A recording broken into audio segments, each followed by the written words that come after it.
Welcome to the Starting Over podcast. I'm your host, Edward Shelton, and this is the show where we look at the strategies, tactics, and mechanics behind the game of heroclix. It got cold here all of a sudden due to all the rain that we've had in the Midwest, and it has its lack of enjoyable moments right now. Definitely like that. But if you are a person that's like, yay, I want cold weather and snow. Unfortunately, global warming is saying, no, you're going to get Seattle rain. So that's the interesting part that's left. Anyway, I know it's a Thanksgiving weekend, and a majority of people are out somewhere with the families doing cool stuff. And that's great. So you're probably not going to be listening to this show when it comes out. You're probably going to be listening to it the following week and be like, yeah, I was filling my stomach full of turkey dressing and cranberry sauce and other things that I don't normally eat on a monthly basis. So anyway, today's show, it's sort of Thanksgiving themed. For international listeners, I'm a little sorry. But pretty much just going along the lines of being thankful for the ride. Being thankful for the ride. And the reason why I'm talking about this is I find that a lot of people have this arrival mindset when it comes to playing.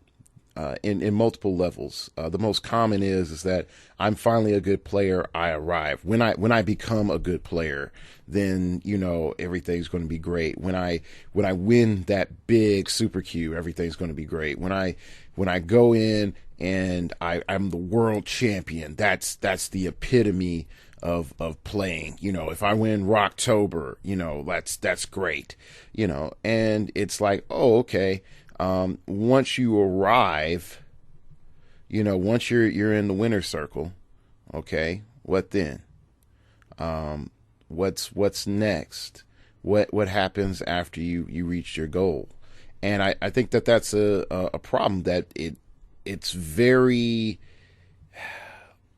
it's not deterministic. It's very location focused.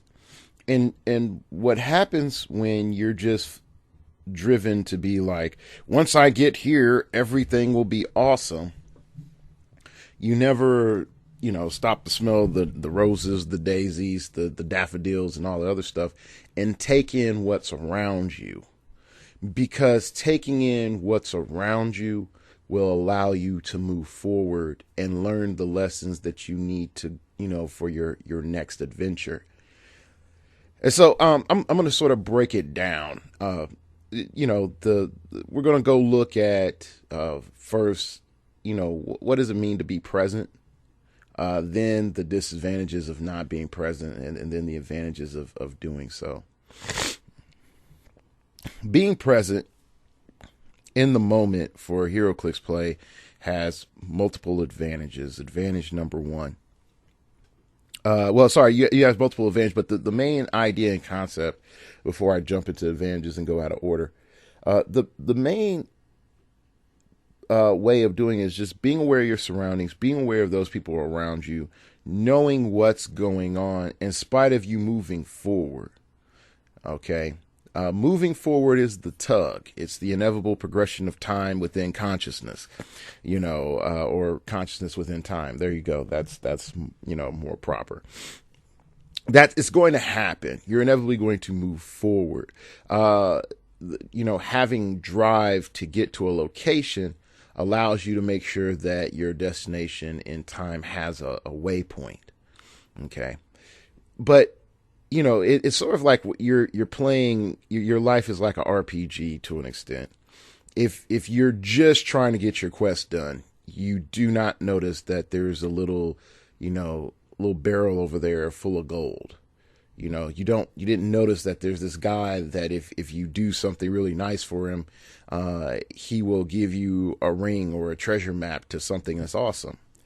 And at first, many times the things that we have, we don't think like, oh yeah, that was game changing at, at this point in time. Most of the time, if it's something small, we're like, whatever. I don't care, whatever.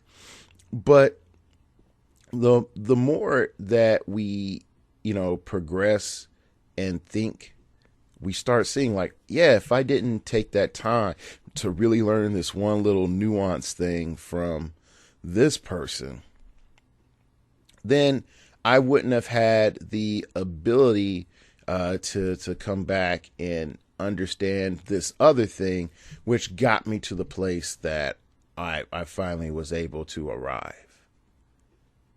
And I know some people might say like, but Dark Logos, that means that I'm hyper aware of every little thing that's around me.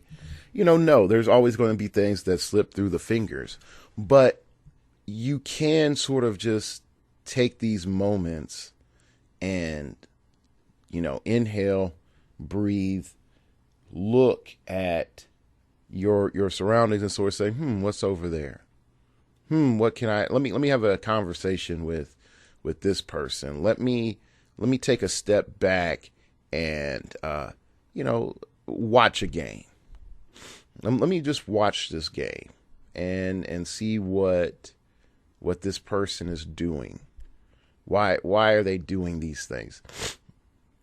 And you're able to get an insane amount of understanding just by, soaking other things in. And I know some of you people are like, well, that is obvious. Paying attention, of course you're going to pick up things. Well, I mean, a lot of times we're observant, but we're not taking things in. We're not conscious of what we're taking in. We're just sort of doing it. We're like, oh yeah, I saw that. Yeah, cool. All right, yeah, let's go. Okay. And what I'm more along the line saying is, take the moment and really, I would say appreciate what's around you. Now, in application, for me, there's a bunch of different examples, and I'll just give you a few. I know, like, Tulsa Rock is by far one of my biggest like learning arenas on a consistent basis, and I know many times I've won or I've won a game, and I'm getting up. And I'm looking around, and I'm just taking stuff in. But in this case, it was me with the Captain America Sentinel, and I was doing horrible that rock. You're not always on fire. You're not always on fire. Sometimes. Oh gosh, sometimes you're on that back end. Okay, and I started to like just pay attention to, the players that I was going against, and I was starting to understand certain trends, certain problems a lot of new players or newer players to high level competitive scene were going through. And that made me really think like, if they're going through this on a regular basis, and they're not even aware that they're going through, these problems, then how can I, as a commentator, help them? And I told them like, hey, check out my show. It's on the YouTubes. Check out my show. And there's only so much, you can do with that. But it also made me sort of look around and see what it is like, the mindset is like for people that have been losing, and understanding, if people are losing, what type of mindset they're in, how are they adapting to those people that they're playing, and more importantly, how does their decision making change as the tournament goes on. And, sort of sitting down in the, the low end of the pool, I start to notice this weird, humorous macabre sink in with people. I also sort of see people not really paying attention to their decisions or caring about the decisions because it seems that the outcome is pointless. This is just for being silly. I noticed that people weren't looking at other games or looking at what was winning or looking at how people were playing. It was mainly, there was some pity party moments, I will admit that, but it was just sort of this, I don't want to say dissatisfaction. It's just sort of this ambivalence to what's going on around them. And so I came back and I started to realize that, this is not a beginner channel. If you want a beginner HeroClix channel, I mean, glass cabinet, go there, buddy. Like, go there. Once you feel comfortable, come back here. I'll be here. The videos will be here. Okay. You can go back 2 years, heck, even 3 years, and the stuff is going to be relevant, so don't feel bad. Just hit the subscribe button and roll on out. If this is your second week of HeroClix, this is not the show for you. Once you get like 2 months under your belt, you might want to come back here and then start back, 3 years. Cause I got good stuff all the way back that far. That'll help you develop. But it seemed that when immediately the goal that they wanted is not there. They never had a secondary goal of, let me become better, or let me observe more stuff, or let me, just think about, the things that are around me. Why did my games go so bad? What part did I have in that? What part did my dice have in that? What part did my opponent have in that? Where can I, take the moment to readjust myself to be a better player? Okay. And most of the time, people don't even take that in. They don't take in the fact that there's tons of people that are around you that can help you just be great. There's tons of people that are around you that can help you be better. And talking with Jamie, when I'm in Tulsa, helps me sort of get a little, he helps me widen my perspective and flatten it a bit, in the sense of a lot of the airy stuff that I have that's like not in a concrete form. He just has a tendency of going like poop, poop, poop, poop, poop, poop, poop, pats it down, and then says, okay, simplified Logos. Is that possible? Blah, blah, blah, this, blah, blah, blah, that.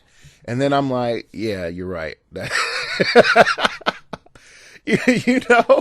Simplified Logos. What about this? What about that?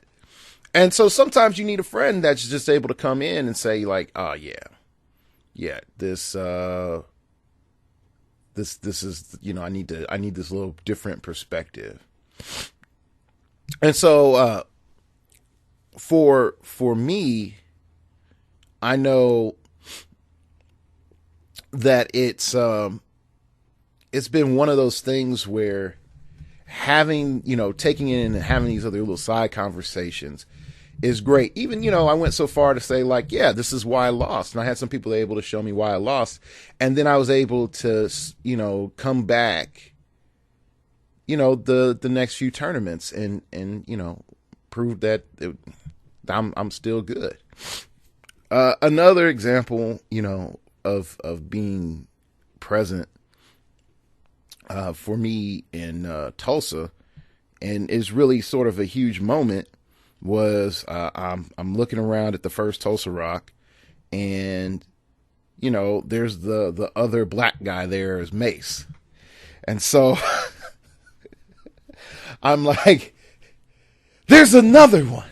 Yes. Yay! I'm not alone here. And I'm sitting talking to Mace, and we're talking about his team. And, you know, he had two teams at the time, and then I just advised him to go with the one that he got in the top 16 with. But if I hadn't take the time to not just like, hey, notice Mace, but talk to Mace, then I wouldn't have the great co-captain of my current team. Same thing with Ken the Red. We played in the first Tulsa Rock, and he beat me. It was mirror match Shi'ar team base versus Shi'ar team base with Lalandra. And he beat me. And I laughed, I think, because he was my only legit loss in the tournament. And well, no, he was my only legit loss in prelims, and I lost to the future national champ Furls, the legend of analysis, in the finals. But I was able to, you know, become good friends with him, and even talking with him has impacted certain, you know, perspectives on me, and then seeing his growth as a player, and then being able to come back and say, hey, yo, what do you think about this? Or, you know, what's your scope on the tournament so far? Or what are you seeing? And then having people that you're able to legitimately, you know, confide in to get, you know, solid viewpoints. So it's really important to be present, because you can miss people and things that will allow you to get to where you want to go. But if you're so caught up in getting there, the little moments that turn out in the future to be big moments, you won't have. So let's go ahead and look at the disadvantages of not being present. And I would say even more so is sort of not being thankful. I'm going to describe a person that shall not be named nor the event, so that someone can't be like, shots fired, shots fired. Fup, fup, fup, fup, fup. You know, it's not like that, but it's just mainly for example. I was at an event, and again, the event will not be named. And the person was like, I'm making it to the top. I'm making it to the top. This is my tournament. Like, I don't know this cat. I don't know this cat. He's just some random guy I'm talking to at like a table. I can't say what activities at the table, but at a table. And so he's like, I got this team. Ba ba ba ba ba. It's unbeatable. I'm like, okay, cool. All right. And, you know, he continues to brag about how hot stuff he is in his area.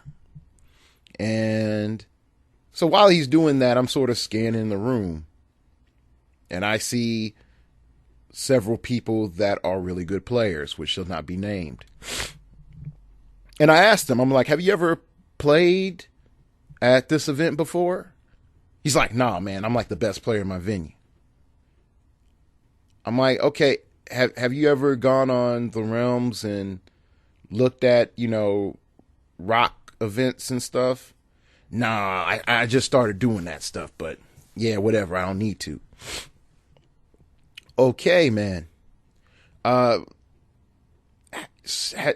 you even like really looked into, you know, what the national meta is at all? I don't need to do that, man. I don't need to do that. You know, I got this. You know, I'm like, and so I'm like, all right, cool. So I said, you know, so what's your goal? Like, I'm gonna be a champion. I'm gonna be a champion. That's what I'm gonna. Everything I'm doing, I'm going towards being a champion. And I'm like, oh, okay, cool. Good luck to you, man. Good luck to you. Now that guy had on his path of becoming a champion, Okay, as old Eagle Eye would say. Uh, he did not notice his surroundings. He did not prepare himself on the path to becoming the champion, let alone this could have been his first leapfrog event. If he had somebody to tell him, stop, be present, look around you, understand the gravity of the players that are around you. You are a whale in a pond. Welcome to the ocean. There's things out here that can kill you. No one is immune. Okay? And so it was sort of amazing. The guy won some games, but he didn't, make the breaks. And I sort of expected that. I'm not going to say I did or I did not to make sure that this person is not identified. And so I sort of come back to him, at the end of the tournament. And I asked him, I'm like, what happened? You were super gung ho at the beginning of the, before the tournament. What happened? And this is the moment where you could sort of tell the person isn't taking in what's going on around them. They're sort of just reacting. And he said, like, yeah, man, my dice messed up. Then the judge gave me a BS call. I know that this works like that, man. I know it works like that. It's always been like that. And then he ruled it something else. So now, that cost me the tournament, so I'm just mad right now. I'm just mad. Okay. Didn't look at, any mistakes that he played. Didn't even look at the good things that his opponent did. Didn't take in that, he could go and watch, what's winning. He's up there, sort of chilling, doing other things while the rest of the tournament's going on, waiting for his friends. Now, is that a champion mindset? No, it's not. It's a person that's haughty. It's a person that will stumble upon by chance victory. And I really do mean that. Stumble on by chance victory. Not intentionally getting there, not by design, not by purpose, not by focus, will stumble onto victory. And as my best friend says, even a blind squirrel can get a nut one day. But hey, if it's winter or there's a drought, good luck. Good luck. So, I know that seems a little bit cynical and a bit derogatory, because it is derogatory. That's why we don't identify the individual that is the caricature.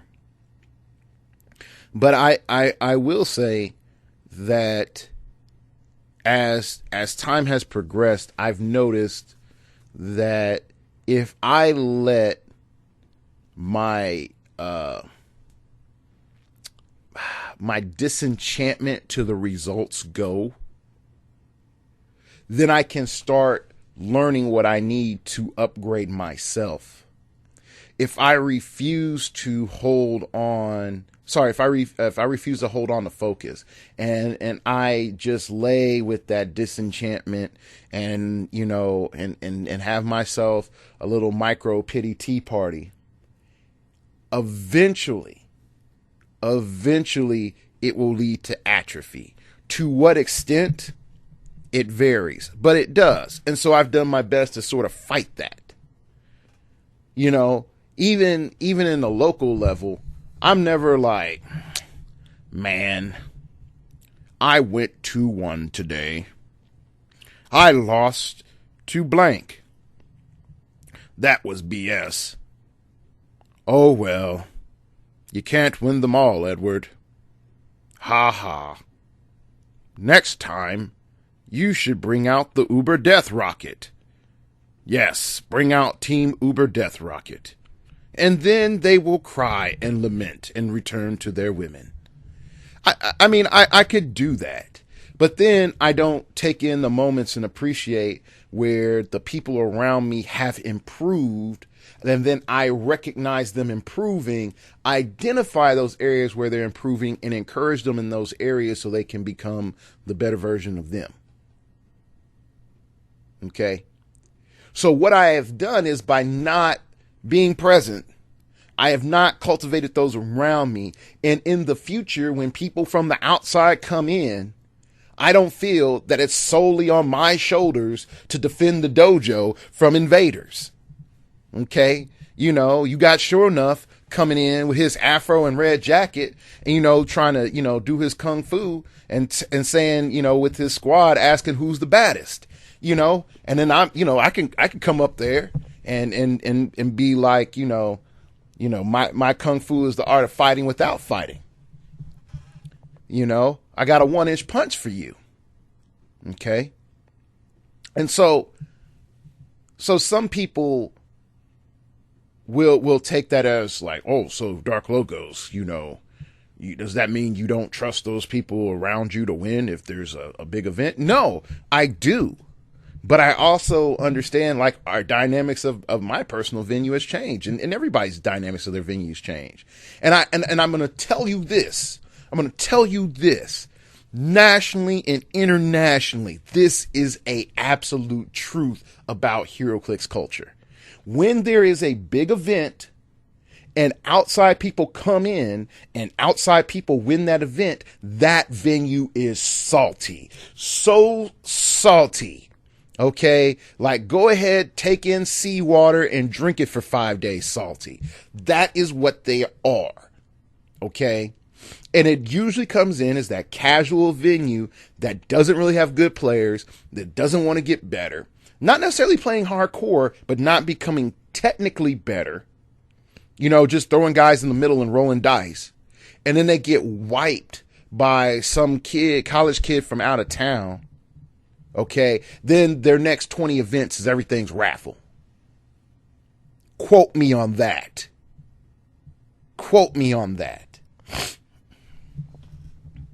So I understand. I mean, I told you all before, I used to be a judge in Tulsa, like many moons ago.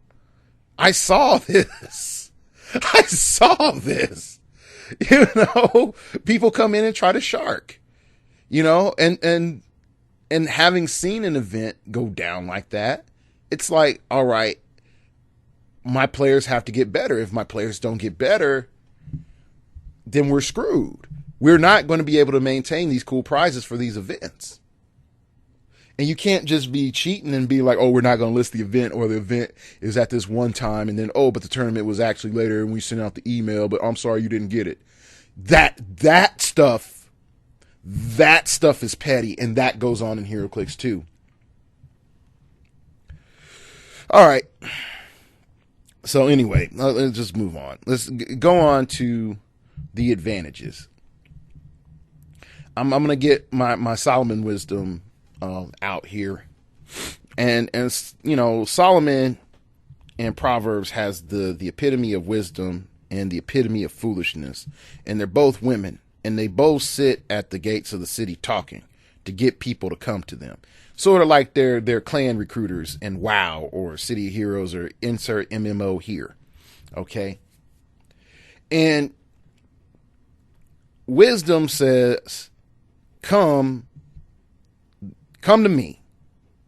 If you are a fool, I'll get you understanding. If you have understanding, I will get you wisdom. The ways to me is life. Okay.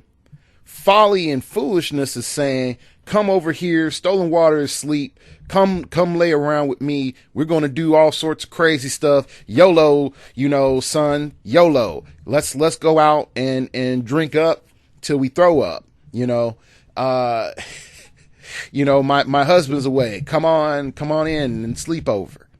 Okay. That's what folly says in the street.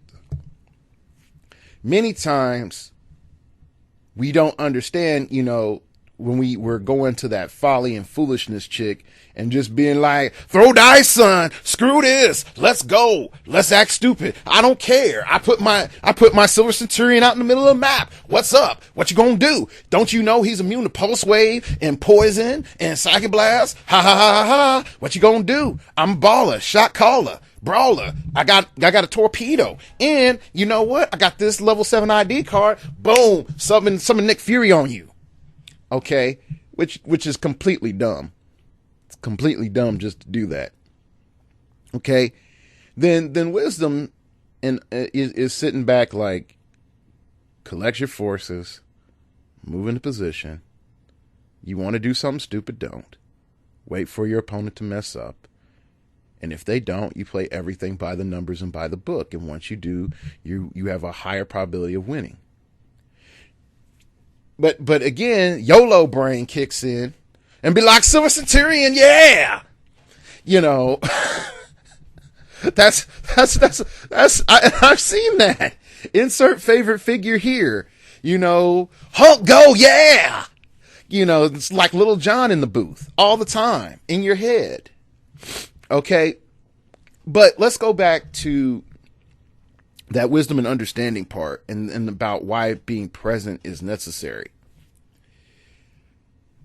Wisdom is the master. Understanding is the technique. Wisdom is the master. Understanding is technique. You look at it like a kung fu movie. Okay.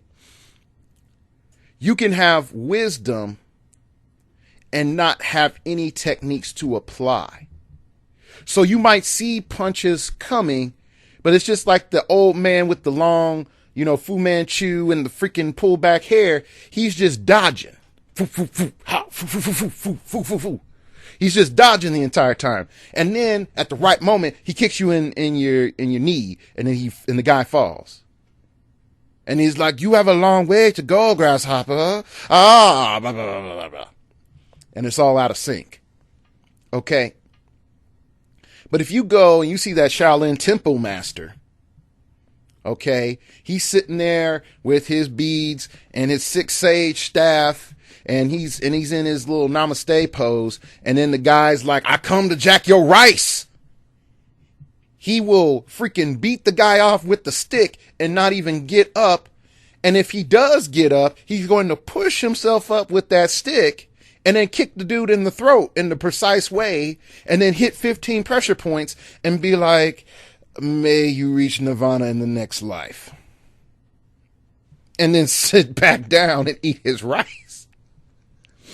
So he's employed a balance trick. He's employed a staff trick. He's employed, you know, a kicking trick. He's employed, you know, a precision strike, you know, pinpoint trick. Okay, he's done all of this. He's hit your pressure points. You don't know what to do. All right, so you see the difference between the two masters. One master knows what's coming and is able to do something just basic because he knows, oh, this is the moment in which I can do something or to my capabilities. The other master has many capabilities and then is able to deploy multiple techniques to reach his goal. But here's the thing. In being present, it allows you to understand the depth and the richness of the cultivation of your technique. Okay? You are then able to understand, you have the understanding of what force needs to be applied, and then the technique is developed so that you are able to apply the right amount of force. Okay? So rewind. There's the wisdom is the understanding of the technique that needs to be applied. And understanding is the development of the technique to apply the right amount of force. So you can have a flow as water moment. You know, you can go Bruce Lee style. Get a little Tai Chi mixed in there. And that will allow you to hit the opponent in very fluid ways and do a particular type of damage. But if you're going for a full skull crushing, mode, you might want to switch back to like Shaolin Tiger mode, Tiger Paw, and go into that form, and then go for blunt, force trauma. Blunt force trauma to the head. Okay, but if you don't know Shaolin Tiger Paw, which is actual, a stance, it's actually a fist.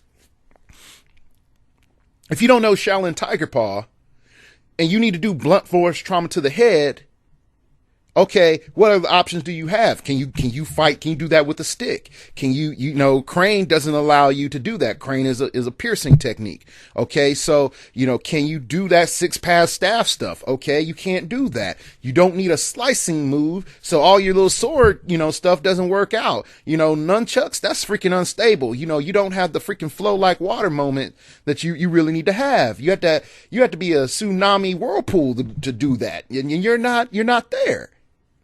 Okay, so if you need that tool and you recognize that's the tool you need, you understand that's the technique you need, and you haven't developed yourself for it, you're stuck.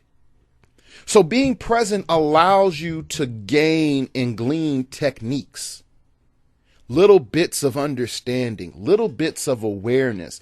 And as you grow, then out comes the Shaolin master freaking levitating and throwing chi blast and throwing kicks and hitting pinpoints and pressure points and wiggling the freaking staff around, and it looks like it's a vortex.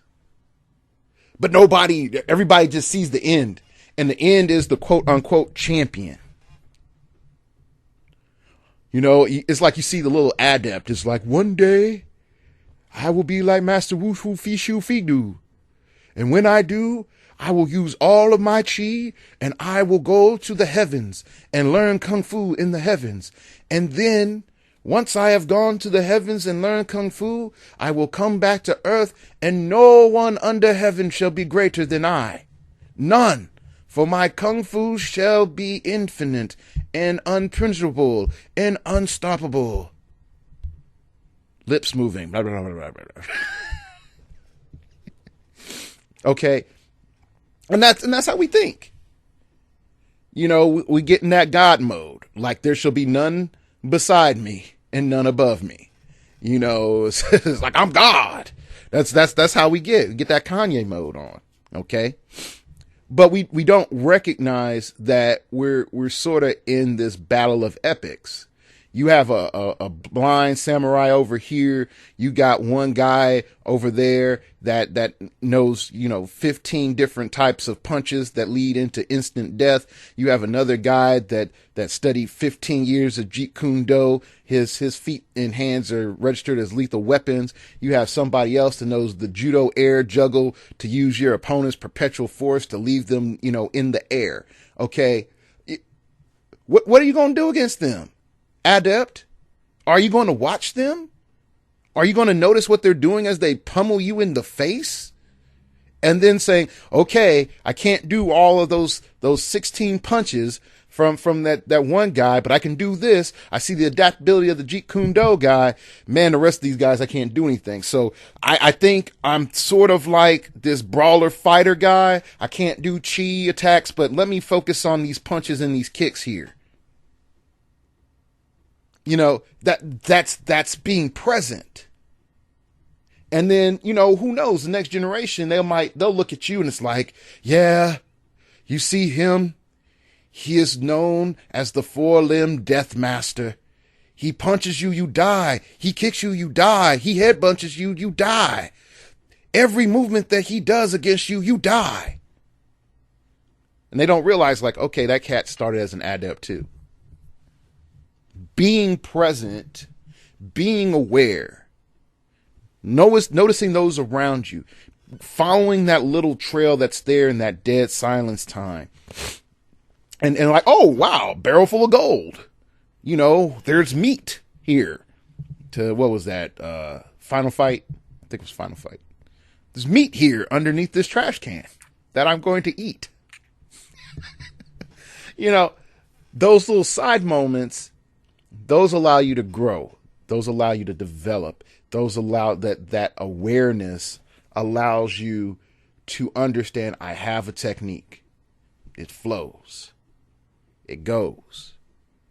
And then as you keep playing and keep going through life, you start merging techniques into the synthesis. And once the synthesis hits, it crystallizes and it becomes your final form. Sort of like Frieza. All right, that's it for today's show. Be thankful. Being present, being thankful is the exercise of being present. It's an important thing. I know the show is a little bit shorter, but it's still sort of what's in your head.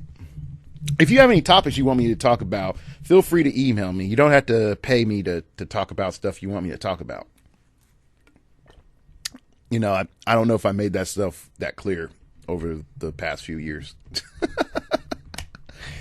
So yeah, definitely have anything you want me to talk about. Cool. We're hitting that dead season. I know there was a rock here, and a majority of the podcasters already talked about it. Mahaza's winning. I'm not Mahaza's winning. Mahaza's doing really well.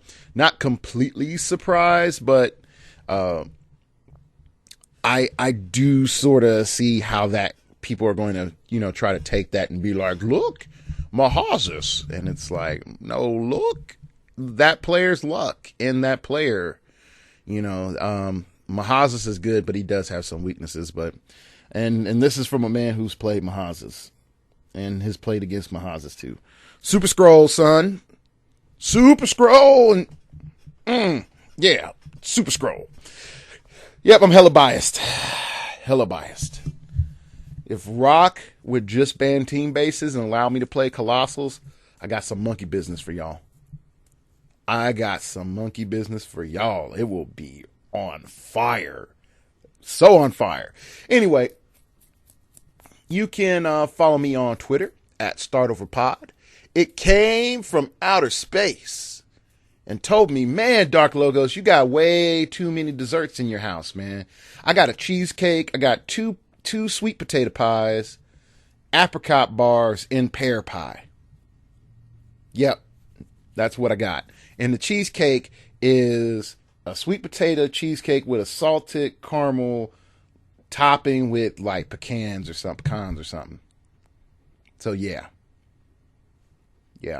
And the worst part is, I danced last night, burned 1,000 calories, and did not lose a bit of weight. I kid y'all not.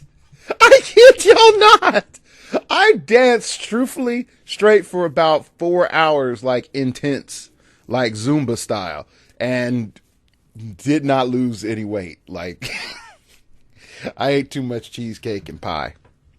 All right, you can email me at startingoverpodcast@gmail.com. That's startingoverpodcast@gmail.com. If you wish to opine, keep it piffy, keep it interesting, keep it awesome, baby. What y'all think of that little Civil War trailer? It's pretty good. It's really good. I also like the little meme going around with Charlie Murphy as Black Panther, and then I was about to say Rick Jones. Oh gosh, this is a Pale Show skit. It's I forgot his name. Anyway, but he's Winter Soldier, and then I'm gonna remember when I finish recording the show. It's like, he's all right. Anyway, but yeah, I've got a bunch of memes that I've seen from that, and it's like they're hilarious.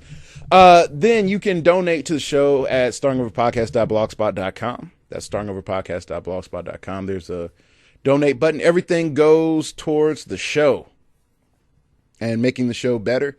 I did buy the PS4. I broke down, people, and bought the PS4. And the main reason I bought the PS4, it was freaking a good sale. It was a good sale. And I had to buy like $500 worth of parts to get a new graphics card. So it was the graphics card plus the $500 worth of parts, because I needed to change motherboards and get another processor and possibly change RAM. So next year is going to be the year of the computer. Possibly. But yeah. If I get like 3 emails saying, "Hey, Dark Logos, we want you to stream PS4 games and talk," let me know, and I will move toward doing that. And it'll be on a separate channel. It won't be on this channel. It'll be on one of the 2 other channels that I have. So, and I'll have that linked. So 3 emails. I'll move toward it. That at least lets me know that someone's interested in watching, and I'm not just talking to the empty internet. And I feel like I'm missing something. Oh yeah, buy my shirts. They're on sale right now. So if you catch this as soon as this goes up, all the shirts should be on sale for the Black Friday weekend, blah, blah, blah stuff. So, all right, that's it. Thank you for listening. And remember, we all have to start over sometime.